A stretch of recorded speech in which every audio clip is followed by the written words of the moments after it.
Thanks for attending this session, which will be led by my dear colleague Jenny Mincin from also my institution on prior learning assessment and refugees and displaced populations. So thanks for joining us. Thank you, Jenny Mincin.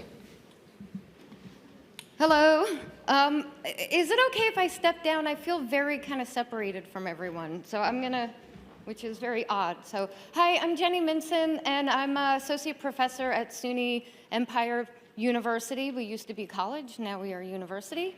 And I have worked with Alan for many, many years and have had the good fortune of having Alan as a mentor and a dear friend. Everything I've learned about PLA and mentoring, I've learned it through Alan. And I also just want to say that this has been an extraordinary conference, and my colleagues, Charlotte and so many others, have given amazing presentations, and Katie, I mean, I'm actually really blown away and incredibly nervous right now because I'm like, oh crap. That's a lot to like follow. So one thing that I just wanted to mention as a caveat, and I only have a couple of slides because I am hoping it'll be interactive. I really love interaction as much as possible while also just being mindful of the time. But just so you know, what I teach in is in human services and in policy, and my whole area of expertise is actually in disaster, crisis, and humanitarian work.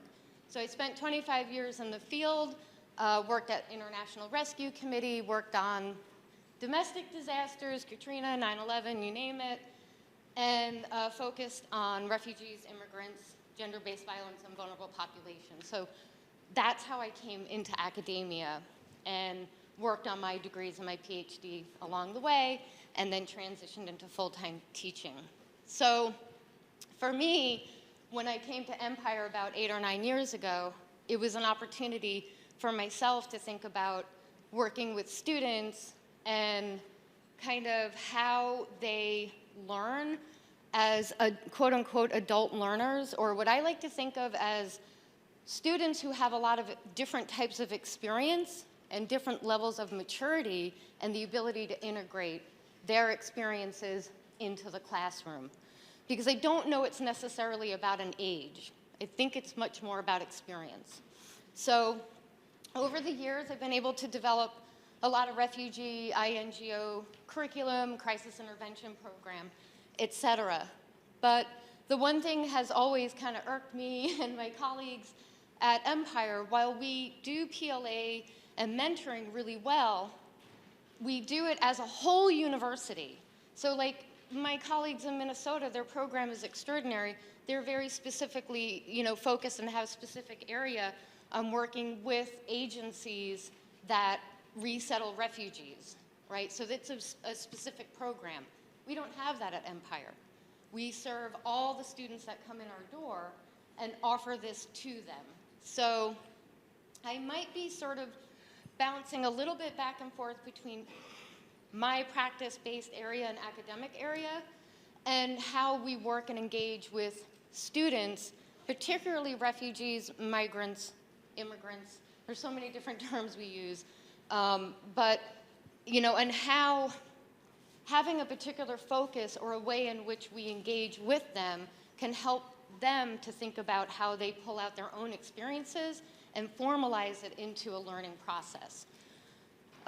So really quickly, generally speaking, and this is kind of more on the social services side of it, experience of conflict and crisis essentially means that students who are coming over as a refugee, as an immigrant, legal or illegal, doesn't matter what their documentation status is, these are the types of things that they've been cut off from.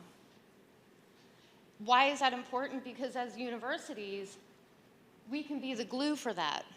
We can actually help to facilitate that. Not alone, I think in Minnesota, they work really well and closely with organizations. But universities can help with this integrative piece. So that's really important. This is what we would call, kind of in the social work field, the healing process and the integration process. But just even having that kind of an awareness is actually really important, especially when we're working with displaced populations.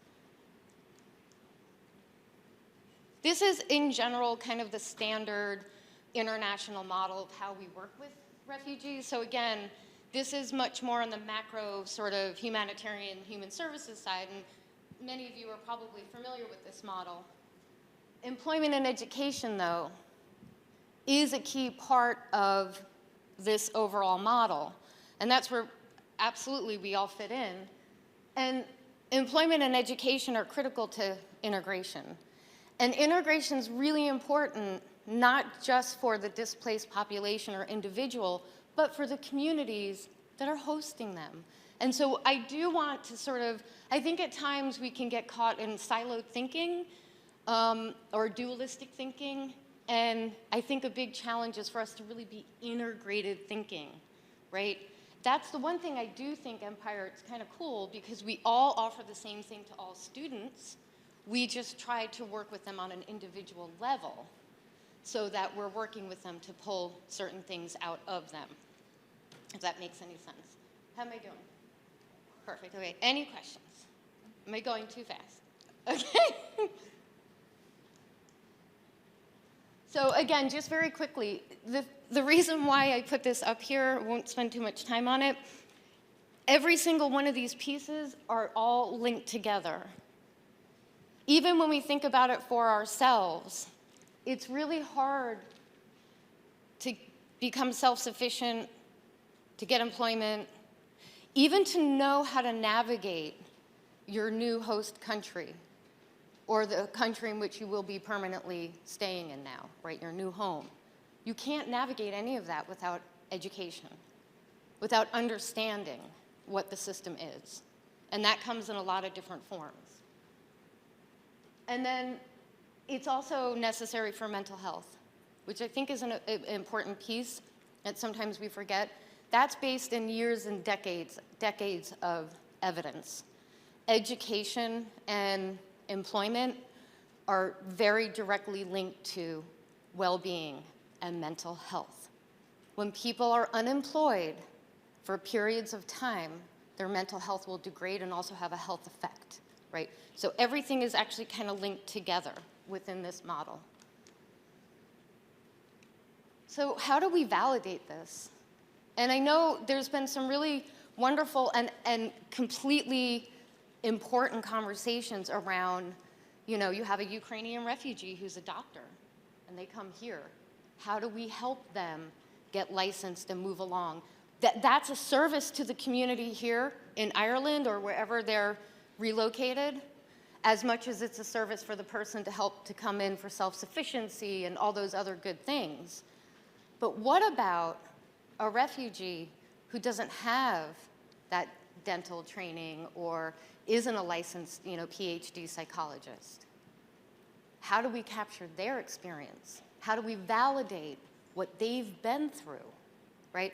So, and this is something I've been grappling with, especially as I work with students. Because I teach in such a practice-based area, and Alan and I, my colleagues, we've had so many conversations about this. How do you balance between, if I'm teaching crisis intervention, if I'm teaching humanitarian refugee work or case management, I need to know my students are learning specific things, that skills, because they're gonna be going out into the workforce. And it's expected that they're gonna have that fundamental knowledge. So how do I balance that with flexibility, being agile, being responsive, and validating? And a lot of the time, it's about pulling out of them what they didn't even know they had there, right? So if you're working, here's a perfect example. A woman fled in a camp in Kenya, has her children, has had to provide for them, worked in the local clinic that was run by an INGO, hits the lottery, gets to be a refugee, moves to the United States, part of the whole resettlement system. She says, I don't have any education. Really? You worked in Doctors Without Borders clinic while you were living in the camp? That sounds like a lot of skills to me. Let's sit down and talk about that. So you're giving them this ability to reclaim their story, but also to pathway them forward as they earn credit.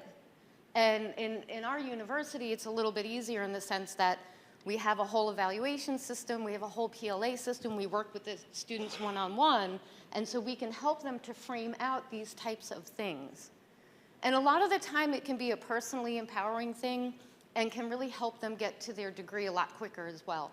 And that's super important because in the States, unfortunately, education is just really out of control price-wise and is in and of itself a barrier. So I think, you know, how we get to a place where this is standardized is something I think a lot about. I'm certainly not there. It can be really challenging.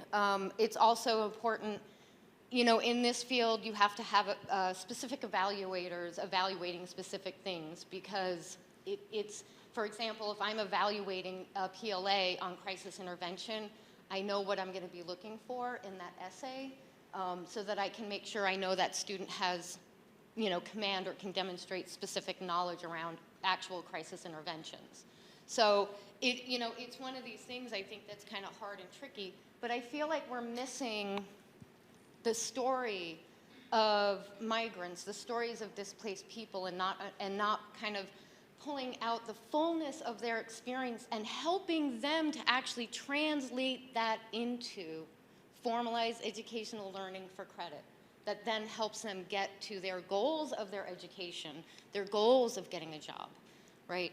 So this is for me a particularly important area because generally speaking, for those who have professional skills or degrees, it is very frustrating. I do not want to invalidate or diminish it. It's very frustrating when you come to another country and you can't practice what you know, what you love, right?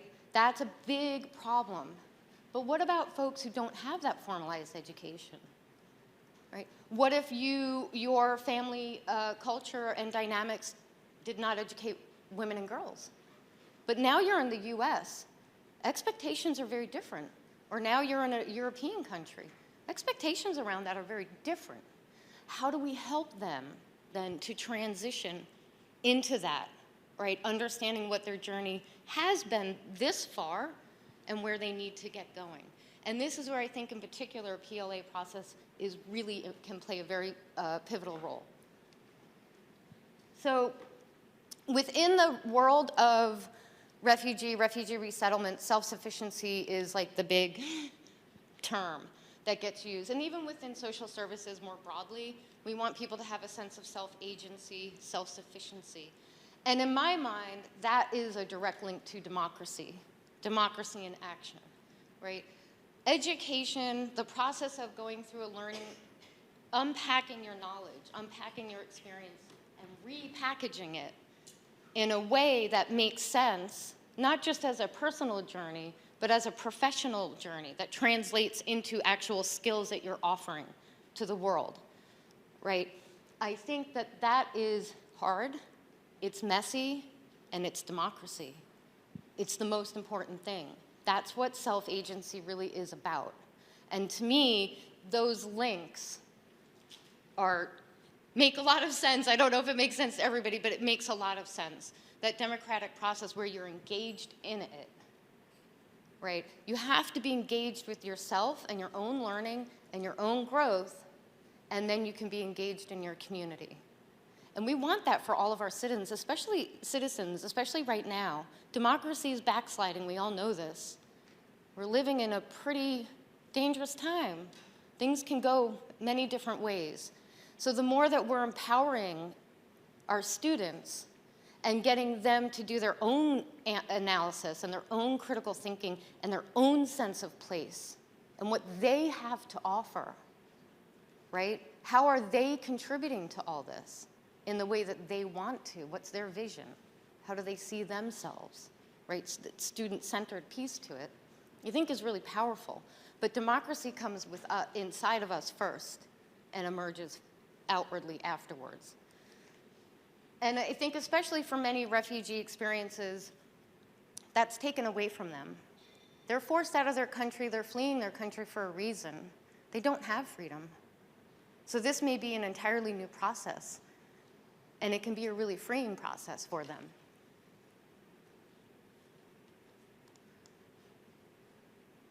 So I have a tendency of thinking of everything in an integrated way. So I had to, I think this is my last slide.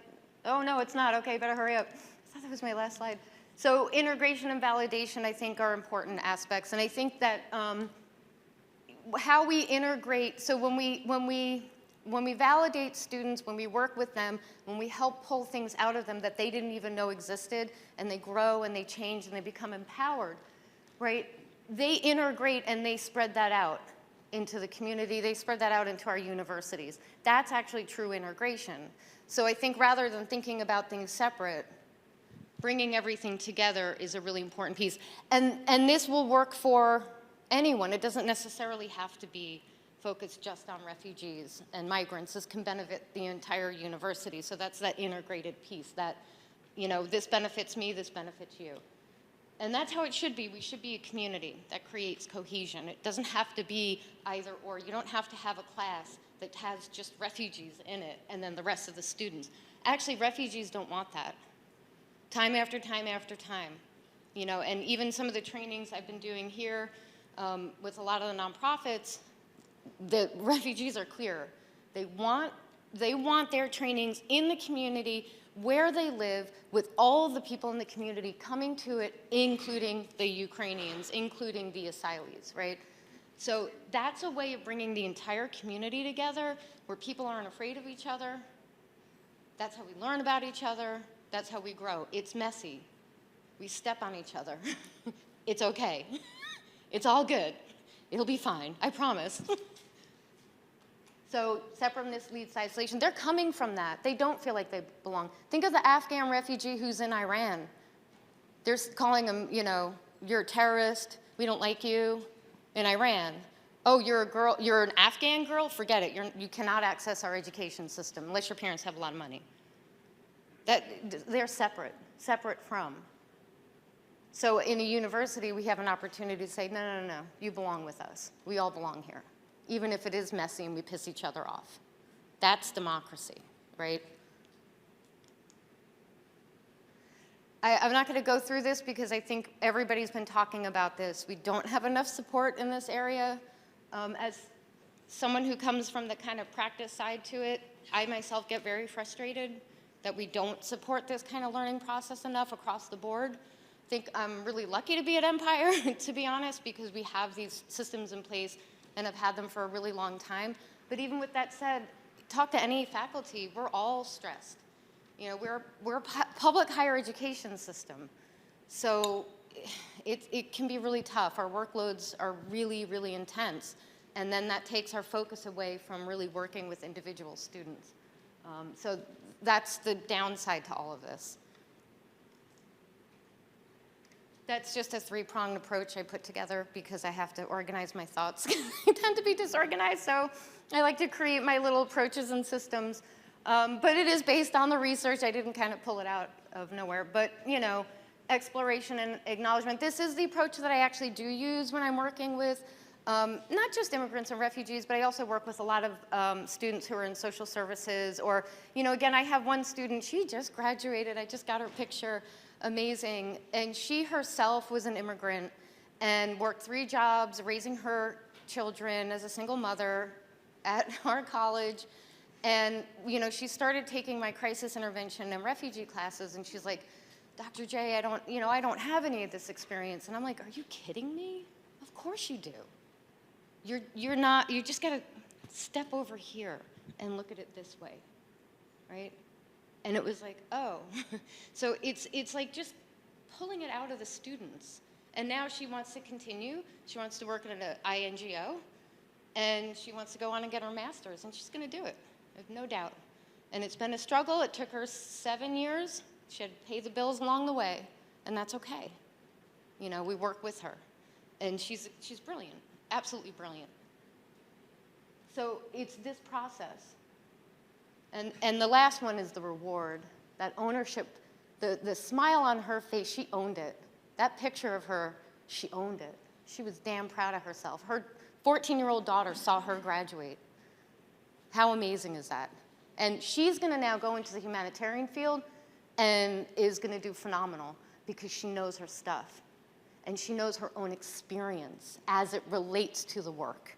And there's just nothing more powerful than that. That is actually pulling down the elite barriers that are in place right now, especially in this field. That's it. Thank you.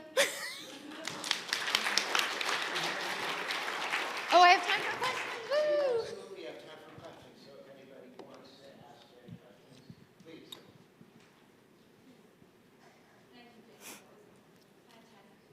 Do you want the microphone? I can do that.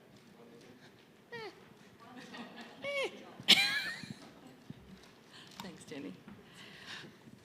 You talked about the 4 areas of integrating or resettlement: housing, health, education, job. And RPL does facilitate job and education.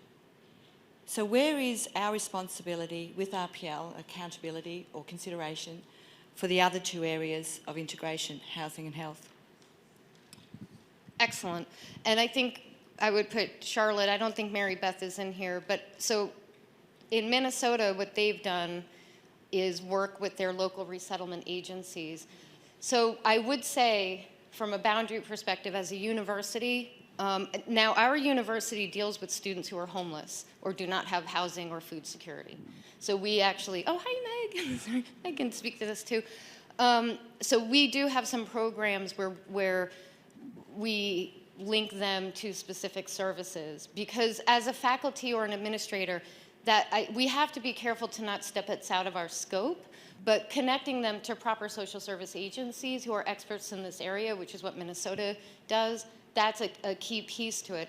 But it's also important for us to recognize, I mean, I have had students who were, temporarily unhoused, right? They were homeless, and understanding that part of it allowed me to be more flexible and agile so that the student wasn't punished, but that the student had time to become more stable.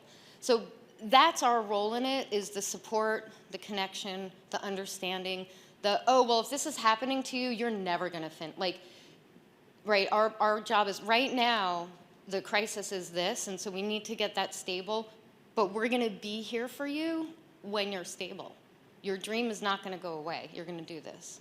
But I do think connecting with other agencies is a really critical piece to that, and understanding your boundaries, what you can and can't do. Was there another question? Other questions, please.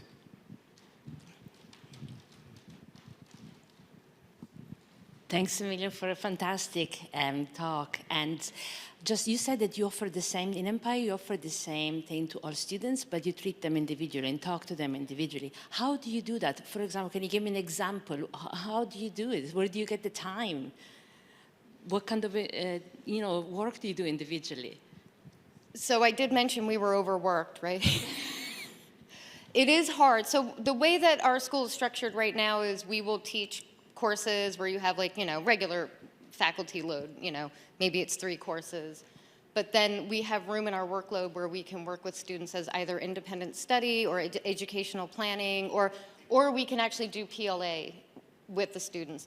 And then the other piece to it is there's an expectation that faculty will do the evaluation. So I've done evaluation as well, so that I'm not affiliated with the student who submitted it, but I'm the one as the expert reviewing it, and then I do the interview with the student, and then I award them however many credits I think they should get, or should it be advanced, should it be intro, etc. So we do build it into our workload. I wouldn't suggest trying to do this on top of a full academic workload. So this is where infrastructure, like the university system, has to have buy-in into it. You need to have that kind of an infrastructure. We have that infrastructure, and sometimes there are semesters where I have 15 students I'm working with individually on either PLAs or educational planning, where I'm really trying to pull out of them, Alan goes through this, Meg, you can talk to any of us about that. And it can be hard because something it has to give, and then you have to say, okay, well, I'm not going to do this piece. I might put my research project off a semester and try to bundle it up. And then, so a lot of it is kind of juggling some of that. But I think having the infrastructure from the university is a key piece to it. And that being a part of your actual workload as faculty is great. And you have to have good boundaries. There are times I have students reach out to me, I'm like, you have to come back 2 months, I'm sorry. You know, there's only so much we can do, and we have to self-preserve too. So. Other questions, please.